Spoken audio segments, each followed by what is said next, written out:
I'm Melody Fawcett. I'm 60 years old. It's April 28th. My mom passed away October 9th of 1991. Believe it or not, it's still hard. I would like to discuss my mom and a sacred encounter that she and I had. I grew up with no shortage of love. My mom loved me 9 ways to Sunday, and my dad as well, but the way that he communicated was different than the way that my mom communicated. But I definitely had a closer relationship with my mom. The first point I want to make is when I went to Cantwell High School. It was an all-boy Catholic school taught by Jesuit brothers who were extremely strict.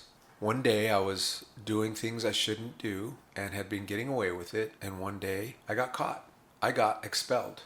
I ended up transferring to Whittier High School, which is where I grew up. So I went from all boy, strict classrooms to now I'm in a massive high school with nothing but girls and boys, and talk about a culture shock. My mom wanted me to go to college, do well in school, and what did I do? I decided to join the military. Prior to that, one day my mom's vision started getting really bad. She ended up going to see a doctor. They discovered a brain tumor, and it was pressing against the two nerves that allow people to see. She had a radical surgery at USC. She made a miraculous recovery. About a week later, her vision came back to normal. That's amazing. Our family life went from being very chaotic to everything being back to normal. So then fast forward a year later, it's 1989. I find out that at the age of 17, my girlfriend was pregnant. I went to my mom for help. I remember when I first saw her, I just started crying. And my mom looked at me, and I'll never forget. She said, "Mijo, what's wrong?" But she had never said it like that ever. After I told her, all she said was, "Wow, I'm going to be a grandma." And the rest was history.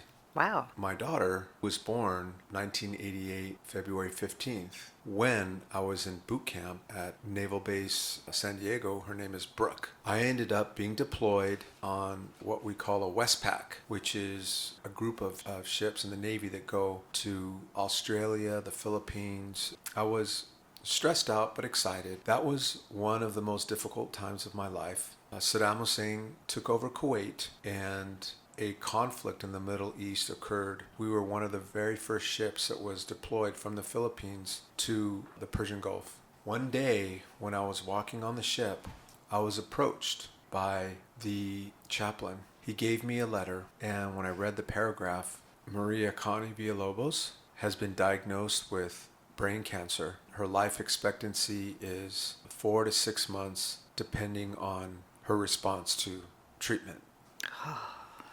About a week later, they flew me back home.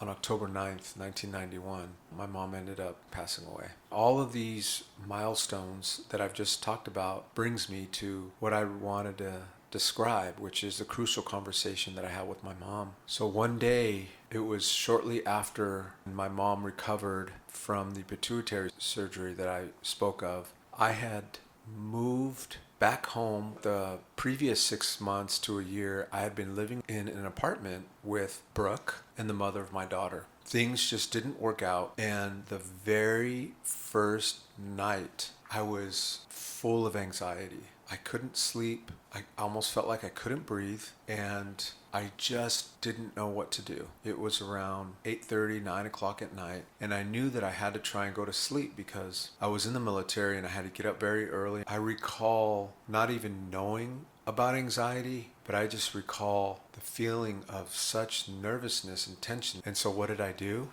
I went and saw my mom. My mom was happy to see me knocking on her bedroom door, and I just looked at my mom, and I didn't even have to say anything.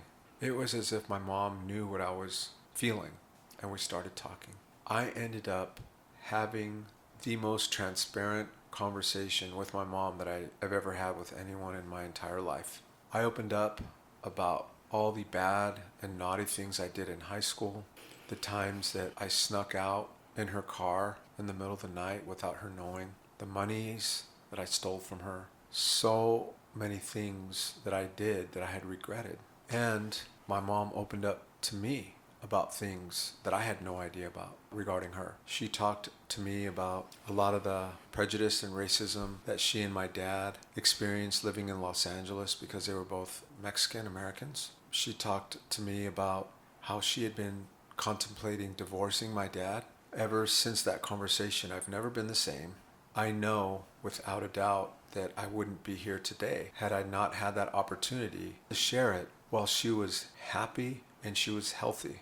I had no idea that a year and a half later, she was going to be diagnosed with brain cancer and die 9 months later.